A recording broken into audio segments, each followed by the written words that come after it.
नमस्कार। भारतीय बिजनेस जगत में आजकल काफी कुछ चल रहा है। हाँ बिल्कुल। हमारे पास कई स्रोतों से जानकारी आई है, बड़ी कंपनियों के सौदों से लेकर बाजार के उतार चढ़ाव और नई घोषणाओं तक। तो कोशिश ये है कि इन जरूरी खबरों और जानकारी का निचोड़ फटाफट समझ लिया जाए। चलिए शुरू करते हैं। हाँ, माहौल वाकई दिलचस्प है। एक तरफ बड़े सौदे और विकास के आंकड़े दिख रहे हैं, तो दूसरी तरफ कंपनियों के अंदरूनी बदलाव और रेगुलेटरी संस्थाओं की कार्रवाइयां भी चल रही हैं। सही कहा। टेक्नोलॉजी, ऑटो, बैंकिंग इंडस्ट्री, मतलब लगभग हर सेक्टर में कुछ ना कुछ हलचल है। हाँ, तो सौदों की बात करें तो L&T टेक्नोलॉजी सर्विसेज ने अमेरिका में एक बड़ा दांव खेला है। हाँ, सुना मैंने। सेमीकंडक्टर सप्लाई चेन से जुड़ा $100 मिलियन का समझौता। मतलब ये तो भारत की चिप बनाने की जो कोशिशें हैं। हाँ, उसमें डिजाइन और टेस्टिंग जैसे अहम पहलू मजबूत हो सकते हैं इससे। बिल्कुल। और उधर पॉलीमेडिक्योर ने भी इटली की एक ऑर्थोपेडिक फर्म खरीदी है। अच्छा, 31 मिलियन में। इससे उन्हें यूरोप के बाजार में सीधी एंट्री मिल गई कह सकते हैं। बिल्कुल। और पैसे बनाने वालों की लिस्ट में हुरून रिच लिस्ट के हिसाब से मुकेश अंबानी तो खैर टॉप पर हैं ही। हाँ वो तो है, पर दिलचस्प बात यह है कि शाहरुख खान पहली बार अरबपति क्लब में आए हैं। अरे वाह, ये तो नई खबर है। हाँ, और भारत में अब रिकॉर्ड $558 अरबपति है। ये दिखाता है कि शायद दौलत कुछ खास सेक्टरों या लोगों तक ही सीमित नहीं रह रही। एंटरटेनमेंट जैसे नए क्षेत्र भी मतलब बड़ा पैसा बना रहे हैं शायद। हाँ, ऑटो सेक्टर से भी अच्छी खबरें हैं। बजाज ऑटो की बिक्री देखिए 9% बढ़ी, लेकिन रॉयल एनफील्ड ने तो कमाल ही कर दिया। हाँ, 43% की जबरदस्त बढ़ोतरी। 43%।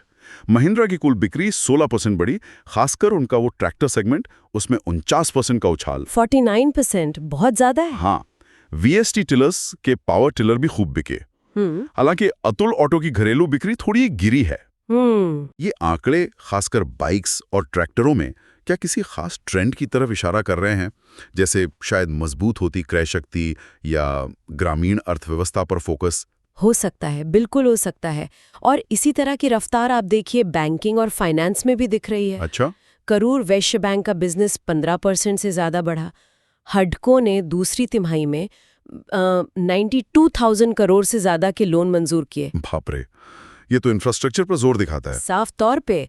और आयरेडा जो रिन्यूएबल एनर्जी को फाइनेंस करती है, उसकी लोन मंजूरी 86% बढ़ी है। 86%, ये तो बहुत बड़ा जंप है।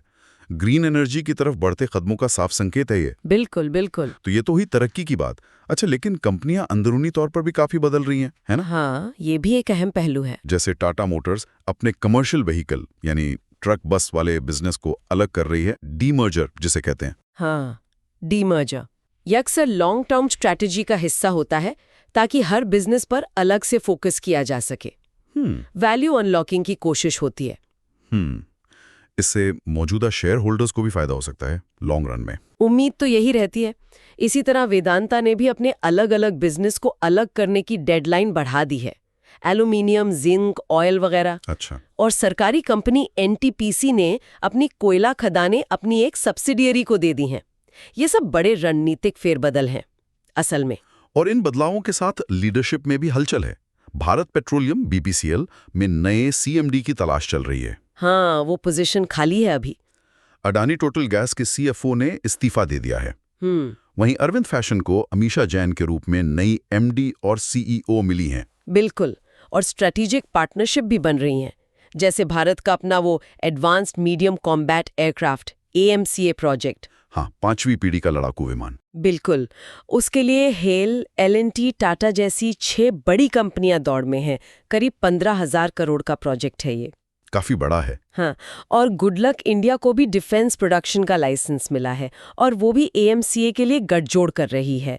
ये आत्मनिर्भर भारत की कोशिशों को दिखाता है रक्षा क्षेत्र में। सही बात है। दूसरी तरफ टेक्नोलॉजी में देखें तो टाटा कम्युनिकेशंस BSNL को देश भर में eSIM सेवाएं दे रहा है। eSIM यानी वो एम्बेडेड सिम वाला कॉन्सेप्ट। हाँ, जिससे बिना फिजिकल सिम कार्ड बदले ऑपरेटर स्विच करना आसान हो जाता है। ये डिजिटल इंडिया की तरफ एक और कदम है कह सकते हैं। फार्मा सेक्टर भी एक्टिव लग रहा है। वॉकहार्ट ने अपनी नई एंटीबायोटिक दवा के लिए US FDA में अर्जी दी है। हाँ, ये महत्वपूर्ण है क्योंकि एंटीबायोटिक रेजिस्टेंस एक वैश्विक चिंता है। नई दवाएं जरूरी हैं। बिल्कुल। और बायोकॉन बायोलॉजिक्स को भी अमेरिका में डेनुसोमैब का बायोसिमिलर लॉन्च करने की मंजूरी मिली है। अच्छा, डेनोसुमैब ये हड्डियों की बीमारी में काम आती है। बायोसिमिलर मतलब महंगी बायोलॉजिकल दवा का सस्ता लगभग समान वर्जन। हाँ, इससे इलाज सस्ता हो सकता है। बिल्कुल। अब जरा रेगुलेटरी खबरों पर आते हैं, थोड़ी संभल कर बात करनी होगी यहाँ। हाँ, जरूर। प्रवर्तन निदेशालय ईडी ने रिलायंस इंफ्रास्ट्रक्चर पर फीमा नियमों के उल्लंघन के शक में तलाशी ली है। भारतीय प्रतिस्पर्धा आयोग सीसीआई पीवीआर आइनॉक्स के खिलाफ ज्यादा शुल्क लेने के आरोपों की जांच कर रहा है। अच्छा, वो जो टिकट्स और खाने पीने पर चार्जेस होते हैं। हाँ, उसी से संबंधित। और बाजार नियामक सेबी ने फंड के गलत इस्तेमाल के आरोपों पर मैन इंडस्ट्रीज पर कुछ प्रतिबंध लगाए हैं। यहाँ ये बताना जरूरी है कि ये कंपनियां कह रही हैं कि वो इन आरोपों और आदेशों को चुनौती देंगी, तो मामला अभी चलेगा। ठीक है। अच्छा, बाजार की बात करें तो आरबीआई ने जब रेपो रेट 5.50% पर स्थिर रखा तो सेंसेक्स और निफ्टी में थोड़ी तेजी आई। हाँ, वो एक्सपेक्टेड था। सरकारी बैंकों पीएसयू बनाम प्राइवेट बैंकों की बहस भी जारी है। कुछ एक्सपर्ट्स मान रहे हैं कि शायद सरकारी बैंकों की हालत अब सुधर रही है।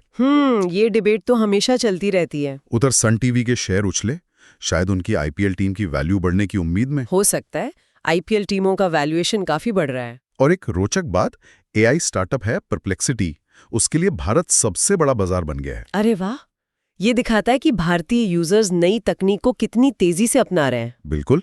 तो कुल मिला के भारतीय व्यापार जगत में कई परतें एक साथ खुल रही हैं। हाँ, काफी कुछ एक साथ हो रहा है। टेक्नोलॉजी और डिफेंस में आत्मनिर्भरता की कोशिशें साफ हैं। इंफ्रास्ट्रक्चर और ग्रीन एनर्जी पर जोर दिख रहा है। कंपनियां रणनीतिक रूप से खुद को बदल रही हैं, जैसा हमने देखा, और इन सब के बीच कॉर्पोरेट गवर्नेंस और रेगुलेटरी निगरानी भी बढ़ रही है। तो इन सब गतिविधियों का निचोड़ क्या निकलता है? मतलब what are the key takeaways? देखिए, मुख्य रुझान ये है, पहला, टेक्नोलॉजी और डिफेंस में स्वदेशी क्षमताएं बनाने पर जोर, क्लियर फोकस है। हाँ। दूसरा, इंफ्रास्ट्रक्चर, सड़कें, ऊर्जा, इसमें बड़ा निवेश हो रहा है और आगे भी होगा। सही। तीसरा, कॉर्पोरेट जगत में पारदर्शिता और गवर्नेंस पर बढ़ता फोकस, चाहे वो कंपनियों के अपने कदम हो या रेगुलेटरी जांच। ओके। और चौथा, बाजार लगातार बदल रहा है। डिजिटल और एआई जैसी नई ताकतें उभर रही हैं, जैसे हमने परप्लेक्सिटी का उदाहरण देखा। तो सोचने वाली बात यह है कि जब इतने सारे सेक्टर इतनी तेजी से बदल रहे हैं, हाँ, तब आने वाले वक्त में आत्मनिर्भर भारत का लक्ष्य वैश्विक आर्थिक चुनौतियों और टेक्नोलॉजी के इन तूफानी बदलावों के बीच कैसे संतुलन बनाएगा? बिल्कुल, ये एक बड़ा सवाल है, इस पर नजर रखनी होगी।